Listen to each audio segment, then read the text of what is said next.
我是矿矿，今天我们就要带你深入了解，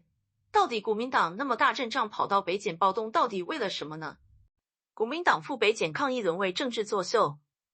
台湾人民不再买单。2025年4月17日，国民党高层带队前往台北地检署前高喊口号，手持标语，抗议所谓的政治追杀，声称民进党政府透过司法工具打压在野党人士。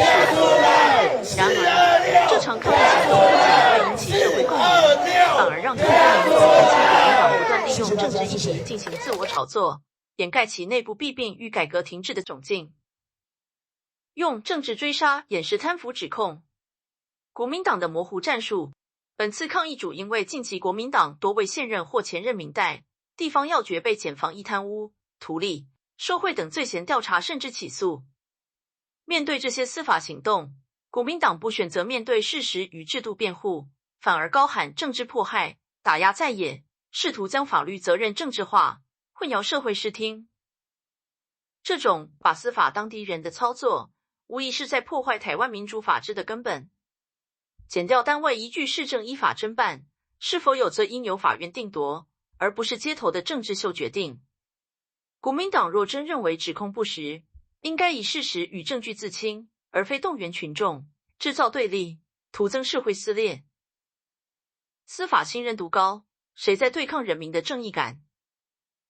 根据2025年最新民调，多数台湾民众对司法改革与反贪行动表达支持，尤其对近年检调查办政商勾结案抱持正面态度。国民党此时选择对抗司法，反而让人质疑，你们是在保护清白，还是在掩护弊案？国民党的抗议并未对社会大众诉求公平正义，反而传递出一种官官相护、权贵不该被查的讯号。这正是多年来国民党形象难以翻身的主因，面对腐败，选择否认与甩锅，而不是改革与反省。政治作秀无助民心，国民党离人民越来越远，在北检门口喊口号、举布条、做戏给媒体拍，这样的场面在过去早已屡见不鲜。从反莱猪、反能源政策到现在的反司法追杀，国民党不断重复一种老派、过时的动员方式，以为群众依旧会盲目买单。但现今台湾民意成熟，人民不只看热闹，更关心政党是否真正有解决问题的能力。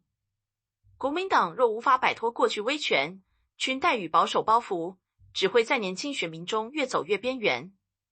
如今的抗议行动，反倒像是向基本盘报道的例行仪式，毫无实质意义。真正的改革，不是作秀，而是面对错误。2025台湾政治局势诡谲多变，人民对政党的期待不再只是口号与对抗，而是理性、透明与行动。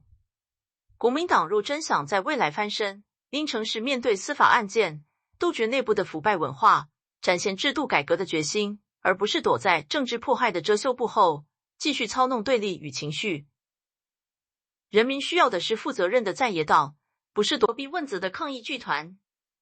北检门口的呐喊声终究会散去，但人民心中的判断不会被蒙蔽。